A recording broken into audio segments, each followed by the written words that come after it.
going to be a negative amount, and we can only take that negative passive income or loss, excuse me, against other passive income. So it's not going to help us on our W-2 income, which is what a lot of investors want. And so we're going to look about how we can play with that with some strategies. But really, the key is here we got our passive rental income. We want to get it into the active world so it can offset our W-2 or other income that we have on the return. And that's the real trick. How do we always get passive losses from our rental? That takes us to our next topic, and that's going to be depreciation. And just so we know that depreciation is simply the recognizing of the cost of the building itself. All right. So when we go out and buy a $300,000 building, we don't necessarily get to take a $300,000 deduction if it's a rental. We can only take a piece by piece approach. Straight line depreciation is the most formal, the most regular way it's done. And that's over 27 and a half years if it's a long-term rental, 39 if it's commercial. Here, our example is that is if Don went out and got a $300,000 single family rental. It's a long-term rental. The land's worth 25,000. We never depreciate land. So that leaves us a building, or we call it the improvement, of about 275,000. Conveniently enough, we divide that over 27 and a half years. That's $10,000 a year. And that's a nice deduction, 10,000 against our rental income. And that often in and of itself creates a loss. We're going to learn as remembering that this is passive activity as far as we know right now. So that's a passive loss that we can't use anywhere. However, if we get into different types of tricks with depreciation, we have something called a cost segregation study. That's where somebody will come in and look at the building and say, well, hold on, Elliot. Not all the assets in that building are 27 and a half year assets. You have carpet, you got lights, we got wires going into lights. And of course, we have the shell of the building itself. And all of those have different depreciation lives. The carpet would be 5-year property typically. The lights and the wiring, 15 fixtures like that, 15-year properties if we bought them separately. And of course, the rest of the building probably would be 27 and a half or 39 again in the case of commercial.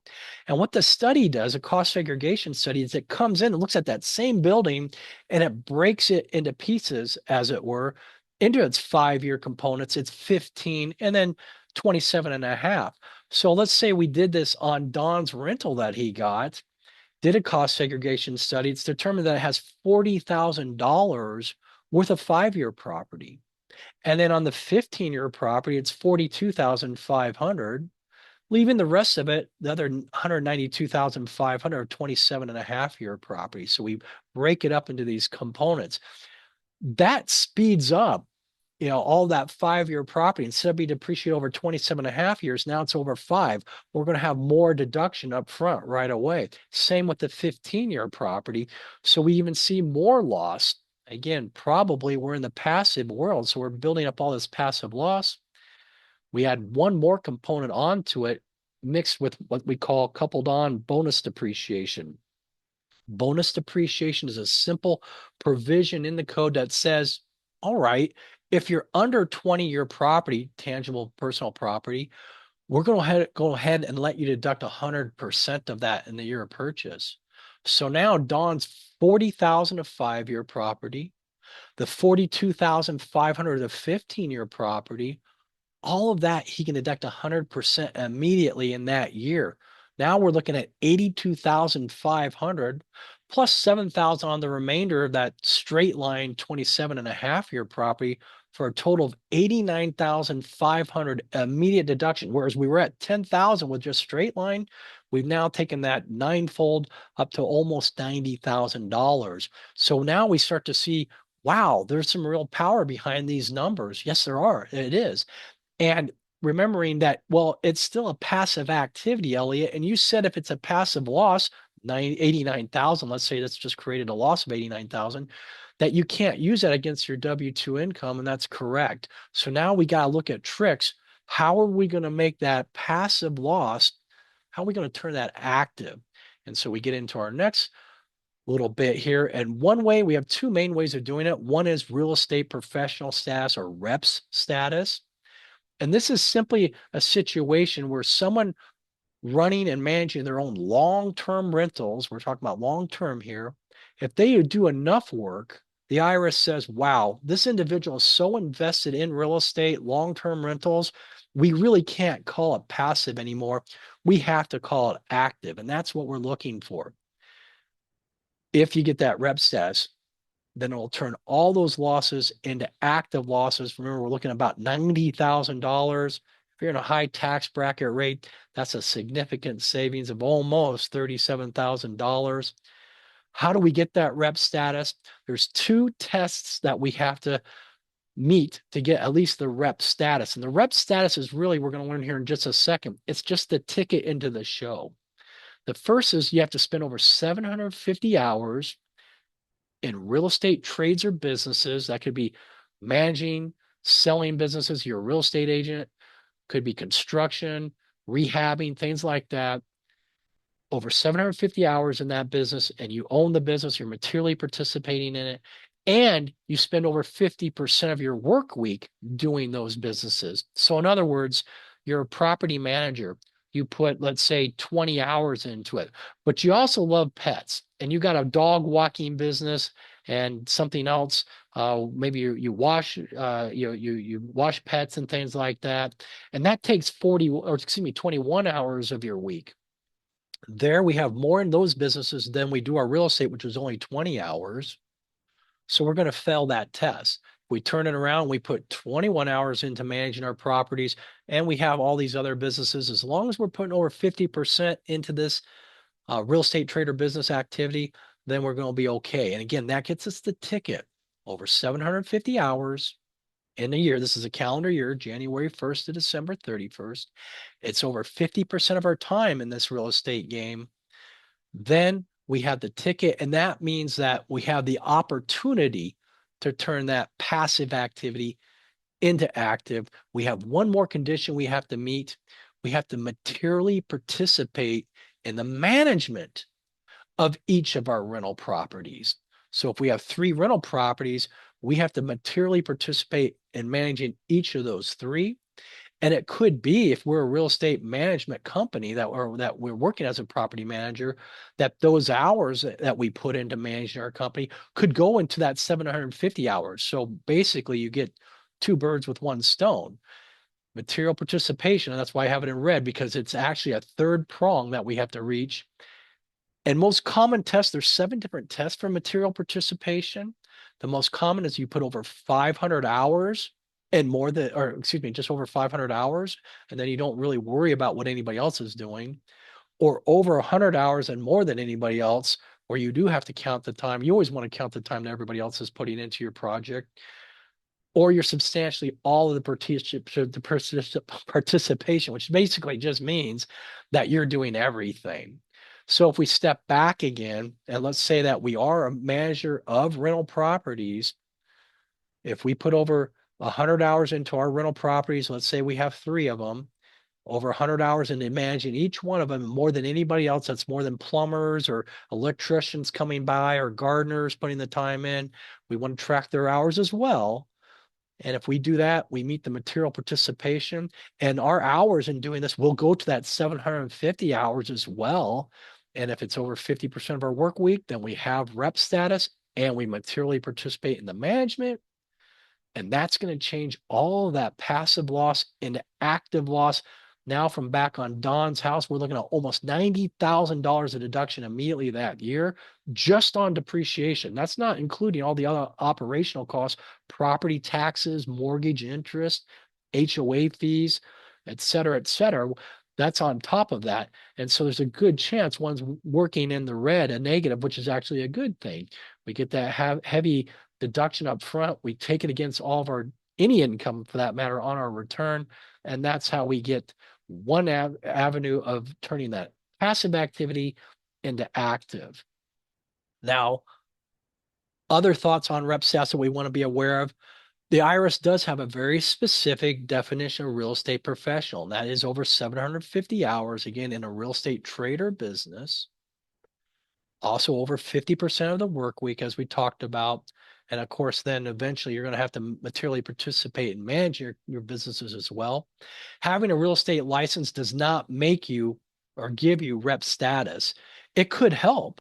If you're a realtor and you have your own side business, maybe your own S corporation that you're receiving your commissions in, and you own over 5% of that business, usually people own 100% of it, then those hours will go to your 750. So it could be very beneficial being a realtor, but it's certainly not necessary. It's very challenging to meet this status if you have a W-2 job. If you have some other job going on there, um, the IRS is really going to come in and say, well, how are you possibly putting in a regular 40-hour plus or minus regular job and then also doing this with your real estate? We're kind of skeptical. And you're going to have really good records.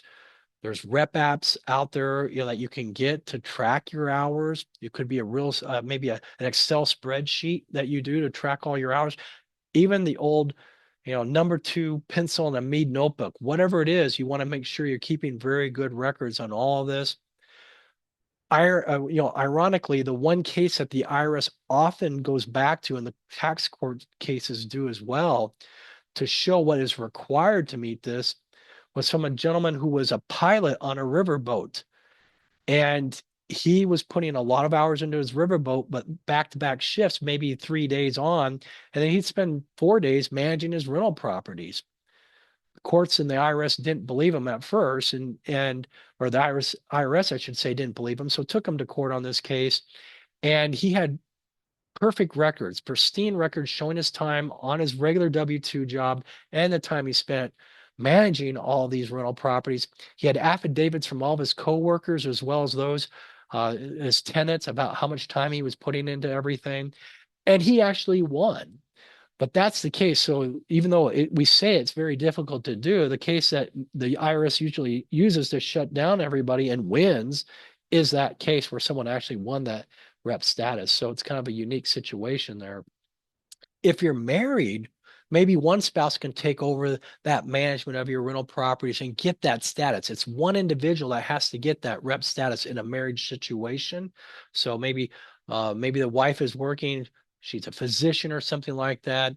Husband is out there managing the properties. That could work because if that husband is solely fixing on and overseeing all those rental properties, getting that rep status, now, for that material, we talked about the over 750 hours, over 50%. That's what that spouse would have to do. For that material participation, that third prong where we have to manage our own rentals, you can actually use the hours for both spouses to meet that level, but only the hours of the one trying to get the rep status, only that management time that he or she puts in will go to the 750 hours. But still, it can be convenient to have both spouses putting time into the management of the rental property as well. If you have other businesses, again, it's still difficult to meet that standard because it has to be over 50% of your work week. So those are some things that common instances and questions we have about rep status. Going over to our second avenue of taking a rental type building, turning it from passive into active is the short-term rental. Short-term rental works really well if maybe both spouses or if you're single and you have that day job and you don't really have an avenue to get 750 hours or over 50% of your work week. Short-term rental isn't actually rental activity at all under the tax code. It's just like a regular business. We typically compare it to running a motel, but it's just as related to rental activities if you ran your own restaurant. It has nothing to do with rental activity under the code. So we're not talking about that rep status anymore. We're talking about something completely different. In fact, every job you have out there, every business out there has to meet a certain level of material participation in order to be active and not passive. So any job out there that you have, any business adventure, we run into this. So it's considered just a regular business. And now all you have to do is materially participate in the short-term rental to get that active status, to get out of the passive realm that's trapped so many losses. Again, what is a short-term rental? That's typically going to be what the average stay is 7 days or less. So let's say we have somebody staying in the building for 8 days and then someone rents that property out for 6 days. We have two rental activities going on there. We divide the 8 by 6, that's 14. So we divide by 2, that's going to be 7 days. 7 days or less, that's going to be a short-term rental. So we would add up all the times people stayed there and divide that into the number of nights that someone paid a fair market rate to stay there. Now, these rentals cannot be to a related party. Had a situation where an individual client was trying to get this status, needed to get somebody in there to rent. And he was just kind of talking to himself while we were on the phone. He was like, well, I guess I could have, he named his daughter's name, and there was, we're going to see if his daughter's sorority could come there and rent it out for 7 days or less, maybe over a long weekend or something like that. That would probably be a related party. It's a club that the daughter was involved in, so that probably wouldn't work. We look for some other avenues. You can't even rent it to a business partner, typically, because that again could often be a related party. Eventually, that individual was able to find somebody and get that average stay of 7 days or less. Another avenue here, and this is going to be like Airbnb again, is 30 days or less. But 30 days or less, the IRS asks that we do a little bit more. We have to put substantial services in if we're going to change it from passive to active. What are substantial services? That's going to be something of the nature you provide maid service, you're changing out the linens, taking out the trash every day while someone's staying there. Maybe you provide tours, has some clients down in the Orlando area that they give Uber rides or something like that to Walt Disney World or Universal Studios or something of that nature. It's kind of providing regular services plus a little bit more. And if we are doing 30 days or less and we meet that standard, then all of a sudden, yes, we are now active. We're no longer passive. And so, again, the same premise here is to try and get that passive, what is ordinarily passive, turned into active because this is still a house. In fact, this is a commercial building now when we're 7 days or less. That means we divide by 39 years the property, the value of the building, and that gives us amount of straight line deduction. But we can still come in, do that same cost segregation study we talked about earlier. And if it's 5-year property or 15-year property, we can take 100% of that against our income and get a really nice tax savings. And again, with real estate, not only can you get this great depreciation play typically, but you got someone paying rent. You got that form of money coming in. Then you have appreciation on the building itself. So it's really a trifecta as far as good investment strategy. So again, we've talked about trying to change from passive to active. We had the real estate professional status for long-term rentals. Now we have our short-term rental, average stay 7 days or less, 30 days or less with substantial services. If you're the one managing that property, you cannot use a third-party property manager. We meet those standards, and then all of a sudden we can get some significant deductions on it. Again, material participation, any trader business is going to fall under this. 500 hours or more, over 100 hours or more than anybody else, substantially all. As long as you do all of that, we're going to get that standard. Make sure you keep track of your hours, not just for material participation, but also on the real estate professional for the 750 hours. And you have to track the hours of others. So in other words, if you have a gardener coming over, you have a cleaning crew come over, you got to track their hours or have at least a rough estimation of what it is, good documentation of that. And then, of course, thoroughly document your hours as well. We see in tax court cases when this kind of situation comes up, when they're investigating, when they're looking into the hours, make sure you don't put just an hour. We could have come on and say tonight's program is going to be an hour or an hour and a half, 60 minutes or 90 minutes. Nothing lasts exactly 60 minutes or 90 minutes. It's either going to be 57 minutes or an hour and 3 minutes. It's going to be not 90 minutes. It's going to be an hour and 27 minutes or an hour and 33 minutes. Put some specificity in there.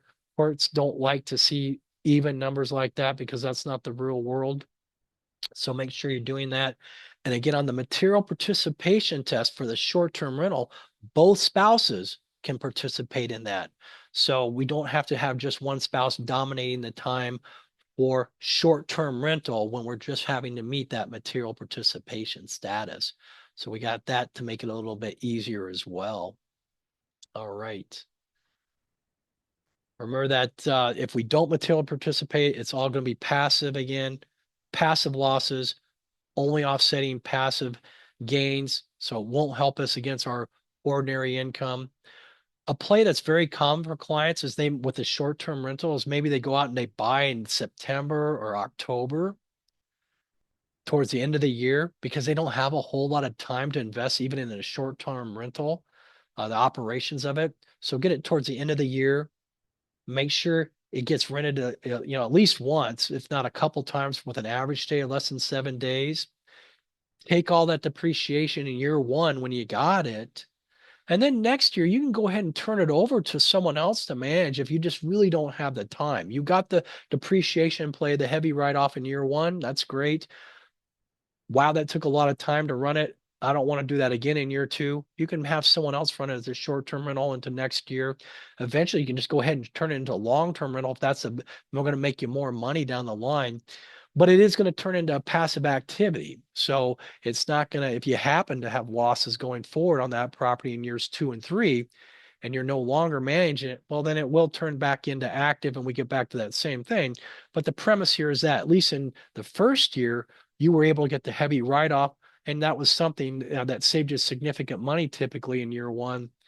And now you can go back and have someone else handle it for year two. But you got a property and you're starting to build your real estate portfolio, and you can rinse and repeat in year two and go get another short-term rental at the end of the year, get that active situation going on, take that bonus depreciation and cost segregation, help you out with a nice tax play, and then keep having someone else manage if you want to those properties after you've taken that heavy deduction. Slowly build your real estate up. And so when you do retire, then you'll have several properties that you can manage if you want to and get that rep status if you turn them into long-term rental. Just gives you more flexibility, more investment strategy there. All right. Now we're going to talk a little bit about how structuring can help you from a tax perspective. Normally, what we do is we have a rental LLC. We put the box into a bigger box, an LLC, for asset protection, limited liability company. They can be very good for asset protection. And we're going to have that LLC owned by a Wyoming LLC. Reason we do that is Wyoming has really significant, magnificent real estate and protection laws so that you're safe, because rental real estate, that is, can be very litigious. So we like to keep things separate, put each rental into its own box, have it set up and owned by a Wyoming entity. And you can get something we call anonymity. That means in the proper setup in the proper states, no one will know that you actually own those rentals. It will say the Wyoming holding, and that's all the information they can get. They can't find out who runs that Wyoming holding, who owns it. It'll be protected under, Wyoming law. Each LLC will be what we call disregard. The LLCs that hold the rental properties will be disregard to the Wyoming holding. That just means disregard is a fancy word for it. The Wyoming owns it, and that it doesn't have to do a tax return. That is the red boxes or the boxes holding the rentals. And here's what the structure would look like. We have rental number one over here on the left, bottom left, rental number two, bottom right. They're disregarded or owned by the Wyoming holding. Wyoming holding, if you wanted to, if it's a spousal situation, it could be a partnership. It will be a partnership if you're not in a community property state. Community property states are typically Washington, California, and then states throughout the Southwest, Arizona, Nevada, things like Texas. But outside of that, you have a choice there if you're in a community property state to have it disregarded, which means no tax return for the Wyoming holding. Or because two people own it, two spouses, well, then you could have a partnership if you want, and it would file its own return.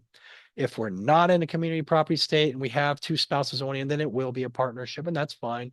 There's some benefits to that too. But this is the asset protection side. And so we had our rental income come here. We have our operational expenses taken here. And then whatever's left over, gain or loss, flows up to the Wyoming holding on both of these boxes. And that comes onto our 1040. Not really a whole lot of tax play there. It's just coming through without it. But now we bring in the idea of shifting income. Maybe we set up a management corporation, set up a separate C corporation to help manage your rental properties. If you're already managing your properties yourself, You don't get paid for that. You just get the rents or whatever's left over. Well, imagine if we now put you as an employee of your own C corporation. Now you're employed there. And if it makes money, then you could, if you wanted, get paid a salary out of your own C corporation. You're an employee of your own C corporation. We're going to learn there's some better plays with and methods of using that C corporation, but it allows us to shift income by charging a management fee to your rental properties. That's a deduction against your rental income on your 1040, your personal return. We now have earnings in our C corporation.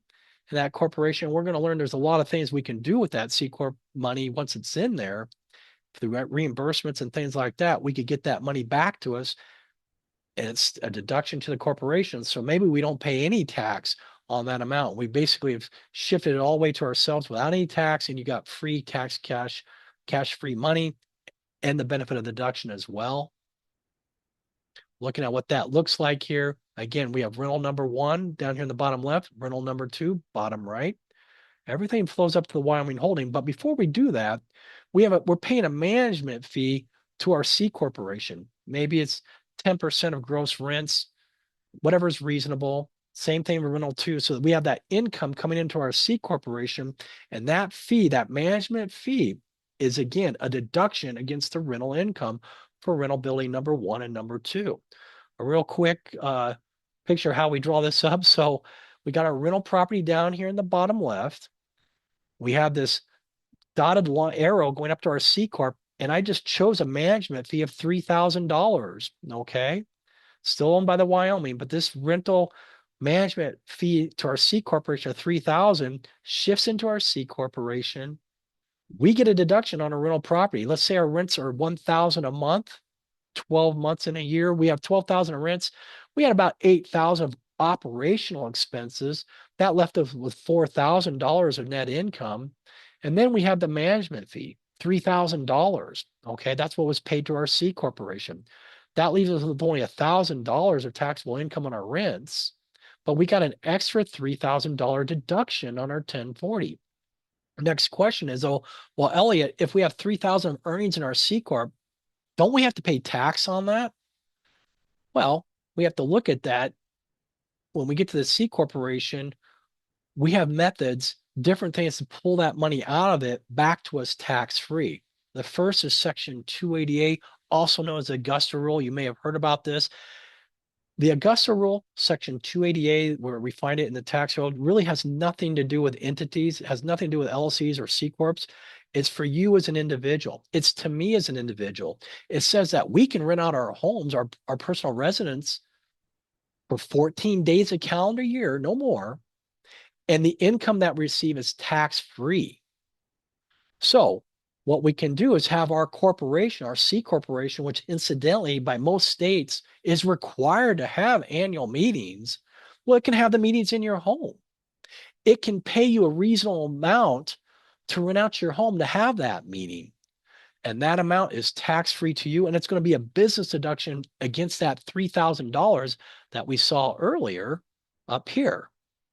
So now we're just shifting money out of the C corporation. It's tax free to you, and it's a deduction to the C corp at the same time. We're going to try and get rid of that $3,000. That means it all comes to you tax free, and you still got the benefit of having that management fee deduction against your rental income. But we can only do this 14 times a year. If we rent our house out 15 times during the year, again, this is your personal residence, your home, not anywhere else, then it all becomes taxable income to you if we go over 14 days. So we don't want to do that. But up to 14 days, do one a month, one meeting a month, double up into the months. We meet our 14 days, check that box. It's all free to us. Now, you want to substantiate what's going on there. So you want to get quotes from a nearby hotel, find out how much it is, rent out a small conference room that fits maybe 5 to 10 people, something reasonable. Rent it for the day with internet access, audio, visual, things like that. Get those quotes in writing. Okay, we want to have it in writing from them on their letterhead, maybe the website or something, an email, something of that nature. Then go ahead and have the meeting in your home. Make sure we take meeting minutes. It was for ABC Incorporation on, well, we got May 19th. And it was at what address? What was that? Your personal residence, 123 Main Street. Who was in attendance? Yourself, maybe your spouse, maybe you had some other people come over. What did you talk about? The who, what, where, when, why. Have that documented in some meeting minutes. Now you've documented the meeting itself. You documented how you got the average cost for it, the reasonable cost from the hotel, and then make sure the C corporation actually pays you. You receive that money tax-free. Corporation takes it as a deduction. Really slick way, easy, low hanging fruit that we want to make sure we're taking advantage of. Second way is called an accountable plan. Accountable plan is just a fancy IRS term. It just means reimbursement. And this is going to be only for employees of your corporation, which you are an employee of your corporation. One of the most common, anytime you pay for something on behalf of the corporation out of your own pocket with after-tax dollars, so it costs you out of your own pocket, your own bank account, you can get reimbursed by the corporation, tax-free to you, and the corporation will take that deduction. Very good example of this is if you have an administrative office. If you have an area of your home that uses an office to run your C corporation, then the corporation can reimburse you for the related costs. And how do we determine what that is? A couple different methods. One's a square footage method. So let's just say you happen to have a home, 1,000 square feet. You have that back bedroom, it's 100 square feet, okay? And you're using that. You put your desk in there, your laptop, your chair, and you're doing all your administrative work for your C corporation. Well, in our example there, that's 10% of the house, 100 divided by 1,000. And so 10% of your cost, your again, mortgage interest, your rent if you're a renter, HOA, utilities, property taxes, 10% of all that can be reimbursed by your C corporation. Again, tax-free to you, deduction to the corporation. Again, getting more of that $3,000 in our example back to us tax-free. When we're talking about the square footage method, you can also actually get rid of what we call the common areas. That's going to be unusable areas, I should say, excuse me. And that's going to be restrooms, hallways, and stairwells. Those are the most common. So if we added up the square footage for those areas, let's say again in our 1,000 square foot home, stairwells, restrooms, and hallways, let's say that's 200 square feet. Now we have 100 square feet for our office. We didn't touch that. We're divided by 800 square feet. That's 12.5.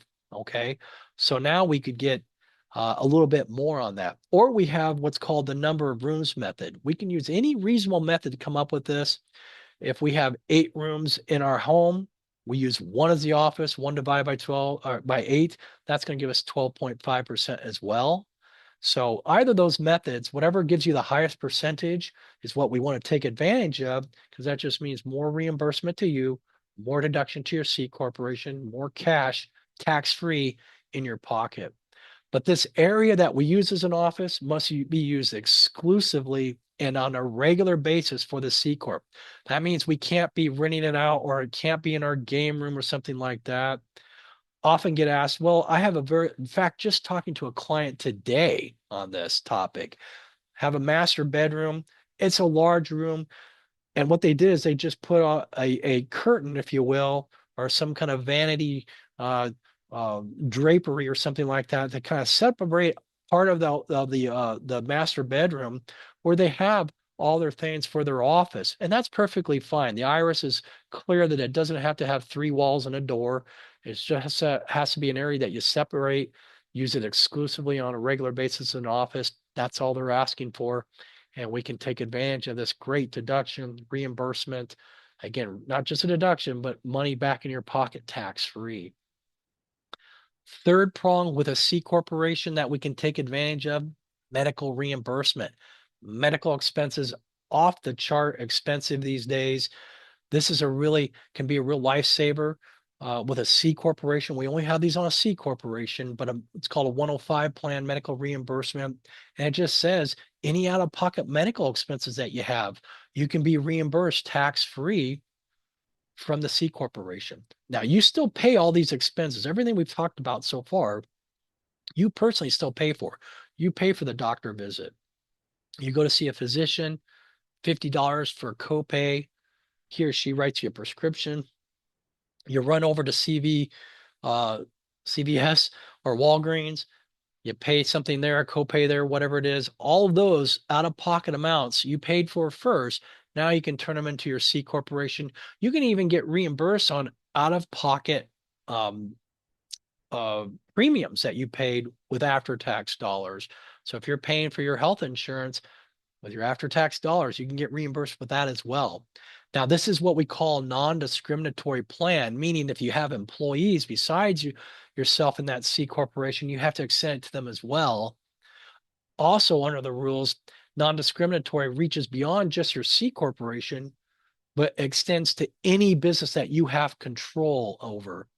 And if you have other business, another side business where you have employees, well, then you'd have to extend this medical reimbursement plan to them as well. So you want to be working with somebody who really understands these type of things. Make sure that you're having these conversations with your tax advisor, whoever's preparing your returns. Make sure they're aware of these strategies, first of all, but also they know the intricacies of what happens with a medical reimbursement plan. When can you use it? When can you not? Or not that you can't use it, but do you really want to use it because you may have to extend it to other employees from another business? All these things you want to be kind of walking through detail on. So back to our $3,000 that we earned as a management fee. We had our 280A. Let's just say it was $1,500. It's usually going to be a lot more than that on average. Just FYI, we see at least $1,000 a meeting. Take that times 14. We're usually looking at about $14,000 at the very minimum for this 288. But in this case, we have 1,500. We had that administrative office under our accountable plan, $1,000 there. Medical reimbursement, 500. All that 3,000 got wiped out of our C corp. So the C corp has nothing to pay tax on. It had earned 3,000, but it just expensed it all, and you received every dime of that tax free to you. And remember, all that 3,000 originated back on your personal return from your rental activity. If we hadn't taken that 3,000 off, you'd be paying tax on it for that. But we did take it off as a management fee. You get the deduction on your return for that management fee expense. So we got a good tax deduction of $3,000 and 3,000 tax-free dollars in your pocket. Very difficult to beat it. So that's all the real estate for as far as personal and managing and things like that in most cases. Now we're going to go over to something called the opportunity zone. Last topic here. We started this back in 2017, 2018 with a new tax, or the Tax Cut and Jobs Act. It basically said qualified opportunity zones, areas of economic distress, we want to give them a tax advantage for those who invest in them. And it basically said that you can create a qualified opportunity zone fund, which is a partnership or a C corporation, and you can move any capital gains that you had into that fund and defer those capital gains. So if we go back to 2018, and let's say you sold Bitcoin for, I don't know, 100,000 a capital gain, you could move that capital gain into an opportunity zone fund and defer the tax on it. We don't get rid of it, we don't exclude it, but it just gets deferred up until December 31st of 2026. So this coming into this year. So people have not had to pay any tax on their deferred capital gains all this time. And maybe they went in and bought a rental property in this opportunity zone, but all that gain's been deferred. Now, when it comes December 31st on their 26th tax return, they're going to have to pay the tax on that gain. Okay. But it allowed them all those years to do other things with that, what would otherwise have been a taxable amount. Furthermore, now that they've had that property for maybe 10 years, however long it was, but maybe 8 years or something like that, it's probably gone up in value. And if they held on to it for at least 10 years, they can sell it and not pay any tax on that gain that's occurred since then. You're always going to pay gain on the capital gain that you originally deferred, but any appreciation of the building itself, you pay no tax on. That could be a huge play as we see real estate typically always going up.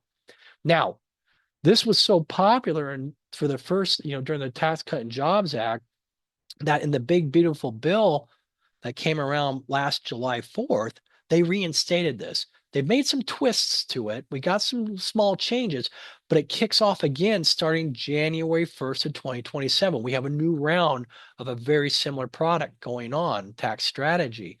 We cannot roll over. If we were in the first group, we can't roll that investment over into this new one, what I call, most people call an opportunity zone 2.0. But if you have any capital gains, the last half of 2026 or going forward, you can now move them into the new opportunity zone funds. And what's great about this, unlike a 1031 exchange, which some of you may be familiar with real estate, that just it differs certainly, but it's limited to real estate. You can't use it for your other capital gains. This is very broad. It could be capital gains from real estate. It could be from stocks, crypto, as I had mentioned, wherever your capital gains are coming from. You got a much broader opportunity now to get some deferral going on. And again, if it's held over 10 years, all that appreciation is tax free. Now, under the new, well, some caveats to it. You do have to make substantial improvement. And what that means is, let's say you go in there and you buy a rental property that's been distressed. And let's say the building value was maybe $20,000. Again, we exclude the land. Well, they say you have to at least double the value. You have to put another 20,000 to bring that fair market value up to 40,000. That's what substantial improvement means at this point for us. You can also buy an active business, such as a hotel, and there you don't need to substantially improve, but you do have to bring it up to speed and operate that business and things like that. But the new opportunity zone, again, very similar rules as the old. Any gains, capital gains that we get, we have 180 days that we get it into one of these opportunity zone funds.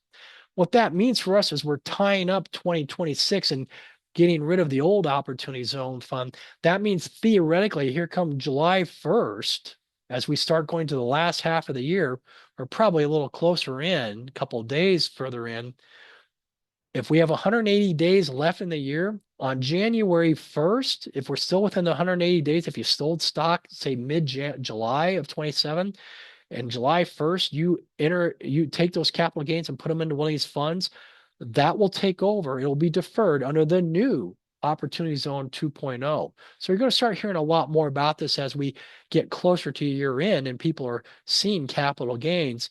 What am I going to do with them? You'll hear more about Opportunity Zone 2.0 as we get further close, because you have to have them into the zone within, or the fund, excuse me, within 180 days. Again, it has to be a corporation or a partnership, or an LLC tax as a corporate partnership. Property that you're getting must be in the qualified opportunity zone. Those are set up by the local and state governments. They determine what those properties are going to be. The initial use of the property must be at the same time the fund was created. What that all means just simply means that if you got some barren land and what you're going to do is improve, make a building, you have to have had the land first, or buy the land, contribute to the fund first, and then get the land. In other words, you couldn't previously own the land and try and take advantage of this. So if you had a piece of property and lo and behold, it got labeled as being an opportunity zone fund, but you already owned the land, well, then we can't take advantage of it. It has to be a new project, is really what we get going on there. And again, if an existing structure is already there, you have to substantially improve it. Same thing with 2.0, but few differences with 2.0. Again, starting January 1st of 2027.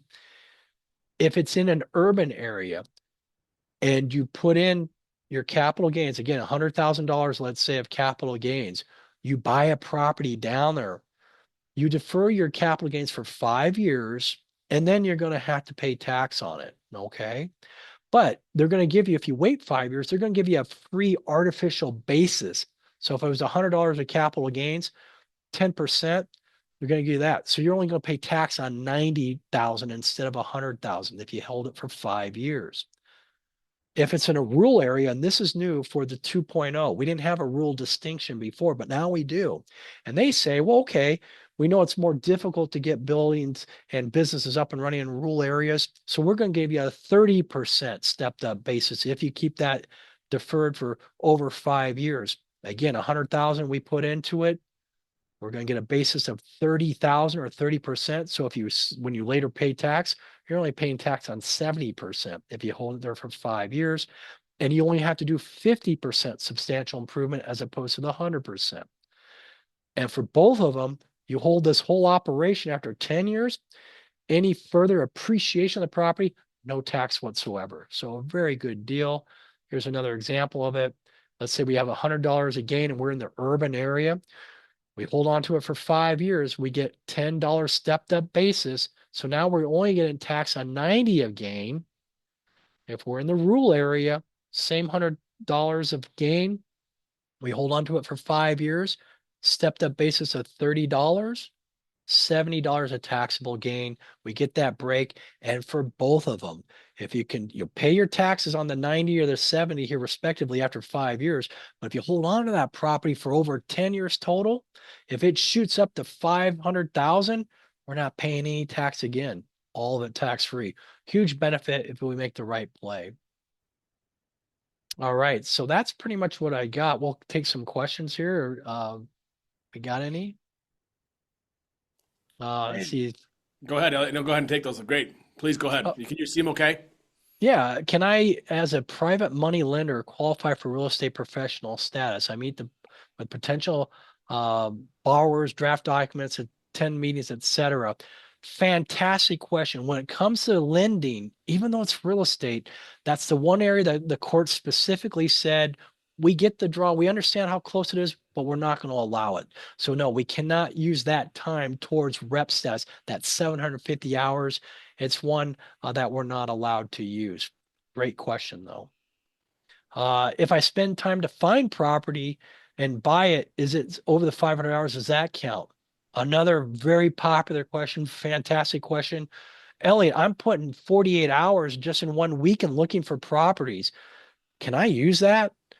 We really can't. What we can do is if we can, basically, it comes down to the purchasing of the house. We can use that time, and that's a limited window.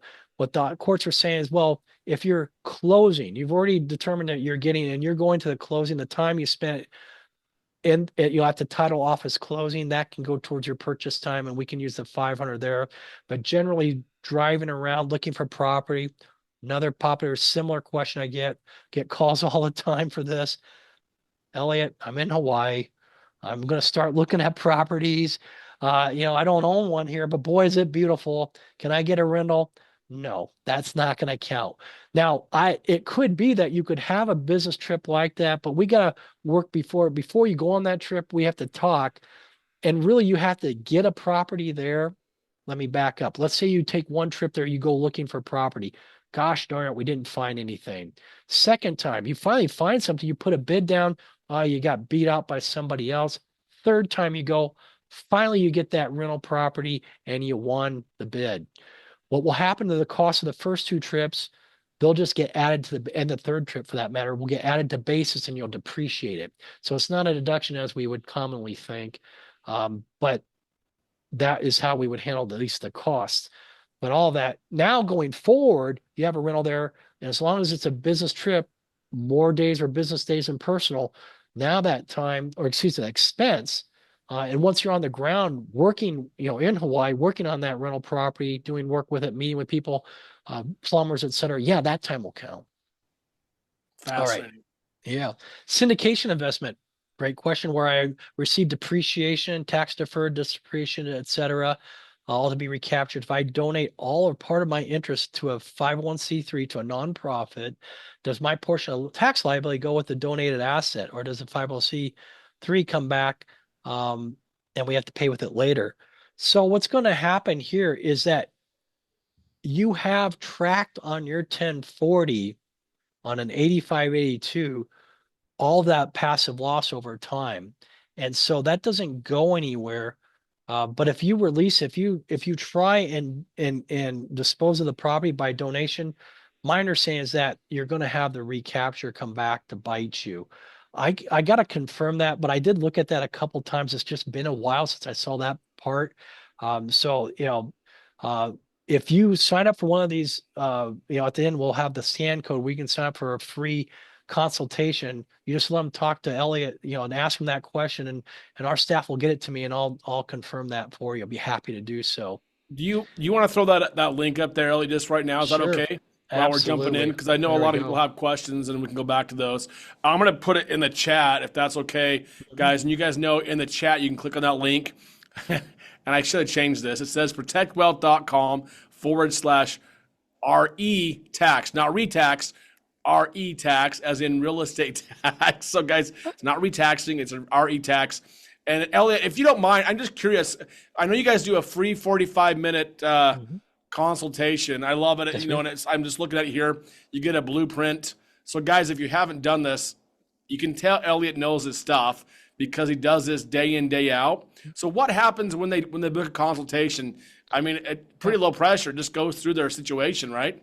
Oh yes, they're gonna, and what you're gonna get is a far better drawing than what I did of all those boxes. It's gonna look professional, and it's gonna show exactly how you not just look. I can give you the best tax planning in the world. It's not gonna mean a hill of beans if you don't have asset protection. You know why? Because you're gonna rent to somebody like me. Oh, Elliot sounded like a really nice guy. Let's have him as a tenant. You had no idea what a jerk I am. Okay, so I'm gonna stub my toe and it's going to be I'm going to make it really bad and I'm going to sue you for everything that rental's not in an LLC. I'm going to take it all. I'm going to thank you for the new rental property. So asset protection with the tax, and we do the asset protection with that management corporation, so you get tax benefits and asset protection. Thanks, And Elliot. that's No, I love it because this is one of the main reasons we love working with Anderson. Again, because you do asset protection, tax strategy, estate planning all in one. It's a big deal. You won't get from your local CPA. I promise. Even no matter how much you love your CPA, if you love your CPA, that's fine. But still, sign up for a free 45-minute consultation. It's free. And I think again, we talked about this, Elliot. Where the rubber hits the road, long term for creating wealth is tax strategy, and that's really what you It guys do. really is. Yeah. And furthermore, just if you do have that, oh my gosh, we've had the CPA forever family friend. Hey, we work with them too. We do the Yeah. advising. And of course, we'd love to have you as a tax preparation client, but we'd be happy. I work all the time with CPAs and EAs and tax attorneys that people are fond of and would just help them with the strategies. That's so cool. I see. That's why we love you guys. I appreciate that. It's yeah. A lot of people do have their brother-in-law literally doing their Yes. taxes, so Mhm. We want you to don't have to keep, fire your brother-in-law. no, yeah, we want to keep everybody happy. Okay. Thank you so much. Yeah, let's go ahead and do a few more questions. I know we don't have a Yeah. ton of time for questions, but let's. Yeah, please, if you don't mind, let's go. Yeah. No longer have W-2 job and working towards rep status. Fantastic. Is it possible to take passive losses from real estate depreciation to offset associated Roth conversions? Quick answer, no, because it's going to be passive losses, which you mentioned here. Now, if you got rep status and later on they're active losses, then yes.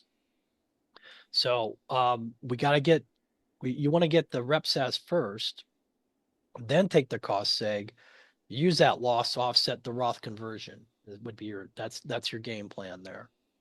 Uh, Fascinating. Passive losses up to 3,000 can be deducted against ordinary income. No, no, that was just my example. I had 3,000. Where we get the 3,000 mark is actually if you have that mark comes with a capital loss. That's the most you can take. Passive losses, I didn't get into this because of the complexity, but if you have adjusted gross income under 100,000, you can take up to 25,000 of passive loss. But as your AGI grows, for every $2 it goes up to 150, you lose $1 that 25,000.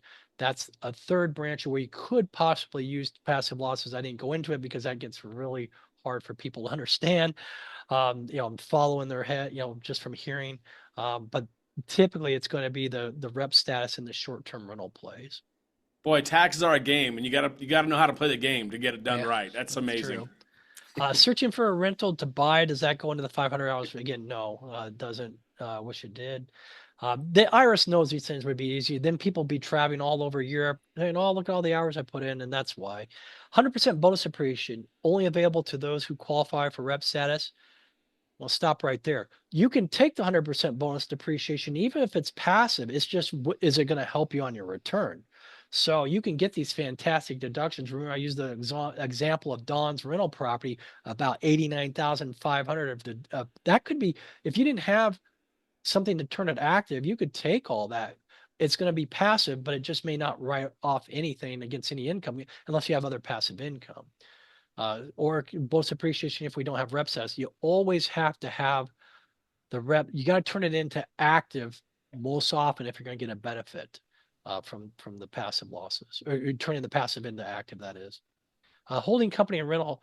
Should we register for two LLCs for one rental property? Yeah, you're always going to have, first of all, it's good, better, best. The important thing is that you have a box, an LLC around the rentals. We recommend one LLC around each rental property, and they're tied up to, owned by a Wyoming holding. Why the Wyoming holding? Because it has so much better asset protection than other states. And so people can't take your rental property from you. Why can't an S corp do this? Good question. Number one, as far as those, it can do the 280A, it can do the administration, excuse me, the administrative office under the accountable plan. It can't have a medical reimbursement plan. So if that's something that you were looking into, S corp can't have it. It's just not allowed under the code. Um, and also, if you ended up with net income in the S corporation, you did all the reimbursements, took all the deductions you could, but you ended up with some positive income, that's going to be subject to additional tax, not just the ordinary tax rate, but it's also going to be subject to that 15.3% for what we call reasonable wage on it. So I don't prefer S corporations in this situation. It's not that I haven't heard of it, not that I haven't seen it, but usually a C corporation, plus a C corporation's clocked, it's stuck at flat 21%. So if you're a higher tax bracket, you come off better typically parking your money in the C corporation at 21%. But double taxation, everyone's always scared of C corps. Right. And exactly as I mentioned in my, I mean, I didn't have very good numbers there, but $3,000, we got it all out. So we paid zero tax there. So you don't run into the double taxation. That's very rare. The only time I recall for any of our clients ever running into it is they wanted it Yeah. because the year they took a dividend, they didn't have any income coming in. So capital gains rates, which was a capital qualified dividend, it was 0%. They didn't have to pay any tax on it. That's a very unique Wow. situation. Yeah, Very cool. very rare too. But in what state does a management corporation need to be established? Typically, state of residence. Could you set up in Wyoming? You could, but we're most often going to set up in the state where you live. Square footage, restrooms, hallways, missed restrooms, hallways, and stairwells. That's the Mm. third. Now, really where that comes from, most practitioners, you ask 10 of them, they're all going to have different answers about other things that can go into that pile, that list. These are the three that everybody agrees on. That's why I only go with that list: restrooms, hallways, and stairwells. Some you'll say, well, what about an attic? And there's court support for that if you have an attic that you don't use. Um, but it gets, some people do use that, some people don't. I just go with the three that count. But restrooms, hallways, and stairwells.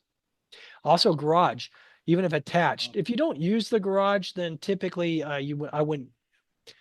If you use it all for the business, you need to count it. And if you're, I guess, if you're using it as part of your, your cars in there, I probably would throw that in as well. Just be, but maybe the rooms method, I'd look towards that. That might be a better play overall. And again, for the rooms method, likewise, you can exclude restrooms. That's not considered room. Just we're just talking your bedrooms, kitchen, living room, dining room, things like that. Okay. Can nonprofits take advantage of the benefits in the of opportunity zone? No. And here's, well, I have not seen it. It's for individuals typically. I've not seen any corporation be able to take advantage of this, or a nonprofit. So I jump at saying no. I guess I've never checked, but as I recall, this is just for individuals. Could be wrong on that, but I don't think so. Interesting. Hmm. And then does hours count towards rep if I do lawn mowing? Absolutely. Yeah, anything, any husbandry you're doing on it, as long as you don't have a third party property manager. The minute one of those come in, they're going to say basically all the hours you're doing probably won't count. So, but if you're doing, taking care of the garden, mowing and things like, as well as managing, we're good. Interesting. Let's see what hours count towards what strategy is there for rental properties that don't show losses but always show gains around 100,000? There's a perfect example of where I don't care if you have 100,000 net profit, I don't care if you are rep status or if you're passive. Do a cost seg, because even if it's passive and you have 100,000 passive income, that's still taxed at your ordinary 37% rate or high rate. So go ahead and do a cost seg, write that off. Exactly. That's a perfect example where we had the former question Would I want to do a cost segment bonus depreciation ever if I don't have rep stats, if I can't make it active? This case you would. Absolutely. Good questions. Can I use the capital gain of a house sale to buy half owned by my son-in-law of a second house we own together? Uh, you could, if we're talking about maybe you can always use your capital gains to go out and buy something else.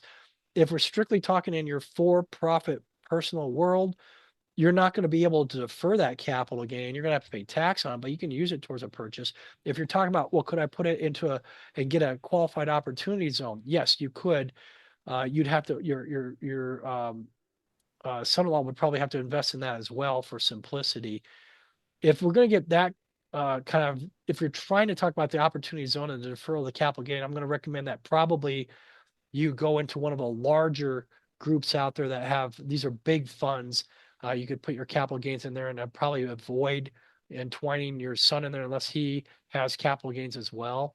But in an opportunity zone fund, if you're trying to partner with someone who doesn't have other deferred capital gains, it kind of gets messy potentially because someone's going to want to sell. Other persons have a vested reason not to sell for that 5 years, et cetera. If your C Corp is paying you a salary, doesn't the corporation have to pay Social Security tax and Medicare tax? Certainly, if it's paying your salary, that's correct. But the idea is let's get all the reimbursements. Let's do 280A. Let's do administrative office. Let's do medical reimbursement. So maybe we don't have anything to pay a salary. But if you do it, you could possibly set up your own solo 401k. We do that all the time. And now you pay yourself a salary and you can contribute to your own solo 401k as well as your corporation as the employer can put in a profit sharing up to 25% of whatever your earnings are into that. So that's a very strong tax play as well. Lastly, so can a person that's a full-time property manager use those hours to achieve rep stats? If they're doing it in an entity that they own over 5% of, typically they're going to own 100%, but if over 5%, yes, those hours would go towards that. Yeah, we're good. And I think the last one. So Last if I one. so if I hold a rental property for more than 5 years, I don't have to pay capital gains. If it's in an opportunity zone that you invested through an qualified opportunity zone fund, it's only there. If it's a property that you own outside of all that, no, we still have to pay the tax on that gain. Whew. There we go. Wow. I can't believe how much you know. Just that's incredible. Yeah. Well, it's working for Clinton, Toby, and Michael Bowman. That's It's so cool. That is the yeah. neatest thing about Anderson is that a lot of your team are also real estate investors. I mean, most of you Yes. guys are, and that's I always notice that with you guys is you're all very tax savvy, but also it's from real experience with both clients and your own assets. I love that because you know exactly Yeah. what to do because you've done it 100 times with your clients or your own assets, and usually it's both. And to that, if I just may, I'll offer my own story here. My first chance at real estate was going to get a property, use it as a rental, and I know how it is. Oh, should I flip it? Should I rent? I wasn't sure. It didn't matter. The whole deal blew up in my face, and I lost my whole down payment investment. I'm not dissuaded at all. Real estate's a great play. I just show that out there because hey, I know sometimes it doesn't always go right. We don't live in a perfect world. Hey, I didn't sweat it. I'm back up and I'm getting other investments going, etc. Absolutely. Yeah, absolutely. Same. I've had a lot of experiences, positive, negative. Most of it, though, and it really, truly, truly, I always come back to this because it really is the tax strategy for me has created more wealth than anything else with real estate. It just does Yeah, over and over and over in multiple ways, over and over and over again. Yeah, I can't get over that enough. At least yeah, that's for me. And, like you said, pretty much anybody else who has real estate, take advantage of it. absolutely. It's a great Elliot, I play. really appreciate it. Thank you so much for your time. Oh, thank you It's and to all your clients out here. I really appreciate it. It's been fantastic. Really Yeah, good appreciate it. questions, guys. Great questions tonight. Yeah. And really, truly, this is why we bring Anderson on. Please, if you feel like you need to, definitely sign up for a free strategy session. I always push that because I feel like it never hurts to have a second opinion, at least from experts who can really map out a cool. You call it a blueprint, right, for your Correct. estate. It's beautiful. It's really cool. If you haven't done that, do it. I really highly recommend it. You got Yeah. a good team, and it's great, at least verification, or hey, here's some things to work on. They're happy to help you. Absolutely. Elliot, thanks again for your time tonight. Thank you. Everybody else, thanks for being on. We really Good night. appreciate it. We look forward to seeing you again, and we'll see you on the next webinar. Thanks again.